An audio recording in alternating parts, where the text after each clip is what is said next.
দেখুন, দলটির উপরে অলরেডি ভারতের প্রেতাত্মারা ভর করেছে। ভারতের ক্ষমতাসীনরা অলরেডি তাদের সাথে যোগ সাজস করে ফেলেছে।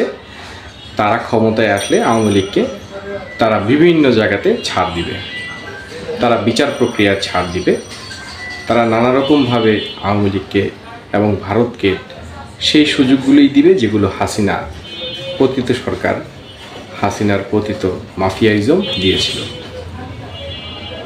তাহলে এই যে জুলাই অভ্যুত্থান, এত মানুষ, এত ছাত্র, এত শিশু হত্যা করা হলো, তাদের সাথে সরাসরি যারা বেইমানি করছে তারা আসলে মানুষ, তারা আসলে মানুষ ভাবা যায় বিষয়টা। সুতরাং এদেরকে কোনোভাবেই পূর্ণ শক্তিতে ক্ষমতায় ফিরিয়ে আনা যাবে না। এই ব্যাপারে জনতাকে সজাগ থাকতে হবে।